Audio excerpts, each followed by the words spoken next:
Recentemente, eu tive uma semana extremamente difícil, emocionalmente falando. Eu estava triste, desanimada, ficava irritada com facilidade e parecia que tudo dava errado. Uma das coisas que eu costumo fazer nessas horas é desenhar ou lettering, minha arte terapia pessoal.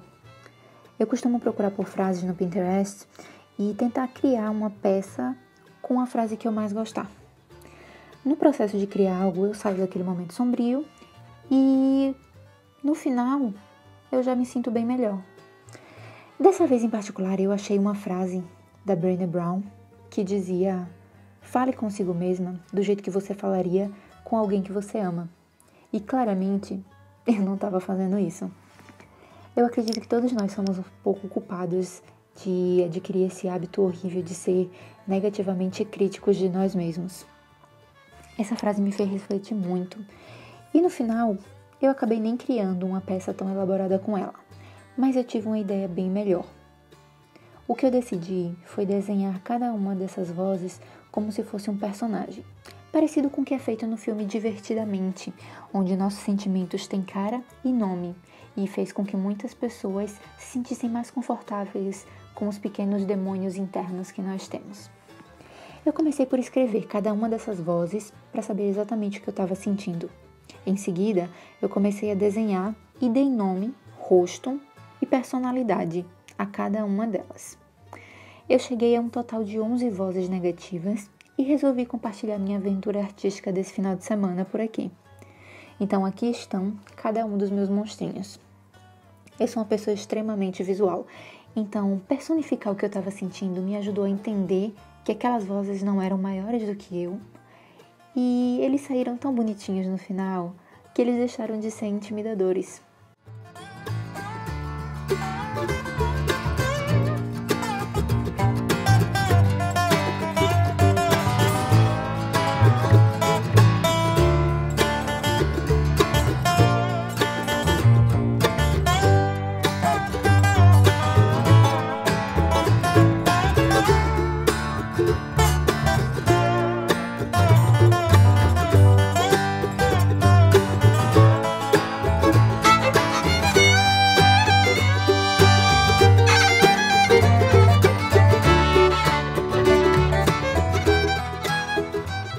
Eu carinhosamente decidi chamar esse grupinho de The Inner Gang, que seria a gangue de dentro ou a gangue do íntimo, em português.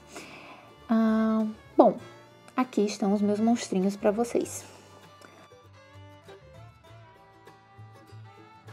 Peck, o pessimista, ele vê tudo no pior aspecto possível. Ele acredita que o pior cenário sempre vai acontecer.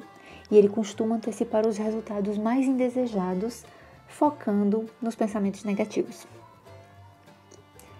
Theo, o assustado, tem medo de tudo que é novo, é extremamente resistente à mudança e ele morre de medo de estar perdendo tempo porque o resultado do final não vai ser exatamente o que ele esperava ou sequer bom o suficiente. Nea, a carente, ela tem a necessidade de agradar todo mundo, de não confrontar ninguém, e ela quer que todo mundo goste dela e do que ela faz. Ela nunca entra em confronto com pessoa nenhuma. Pru, o procrastinador, ele está sempre deixando se distrair e deixando de lado o que é realmente importante. Ele evita fazer as tarefas mais difíceis e ele costuma ter crises de ansiedade quando um grande prazo está chegando. Han, o hater, é crítico de tudo.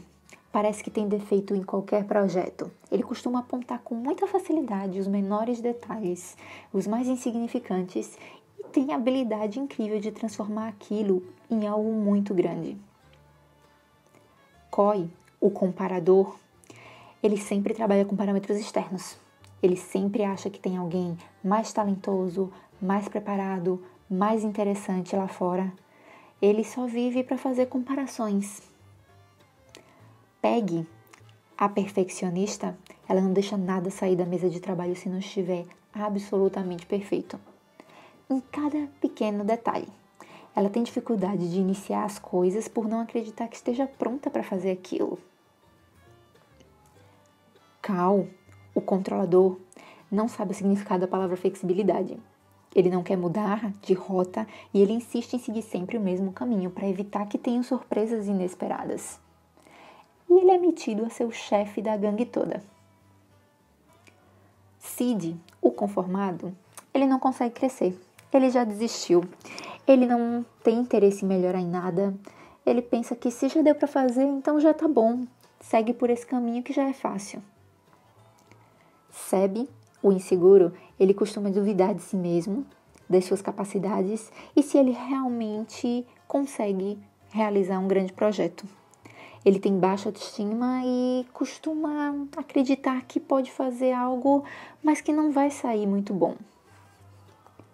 Gus, o culpado, ele costuma voltar no tempo constantemente nas suas memórias e se punir por todas as falhas cometidas no passado. Ele não sabe viver o presente e muito menos planejar o futuro. Ele só conhece as memórias amargas de cada pequeno ou grande equívoco que ele já tenha cometido na vida. Bom, esses são os meus 11 monstrinhos. E durante a produção e gravação desse vídeo, eles fizeram uma festa dentro da minha cabeça. Mas eu decidi que esse vídeo ia sair mesmo assim. Porque, vamos ser sinceros, olha como eles são bonitinhos. Você acha mesmo que essas criaturinhas elas conseguem ser tão assustadoras assim quanto a gente diz que elas são? Eu propositalmente desenhei eles dessa forma para eu poder lidar com eles mais tarde. Tirar deles esse poder de me influenciar negativamente e influenciar negativamente tudo que eu faço.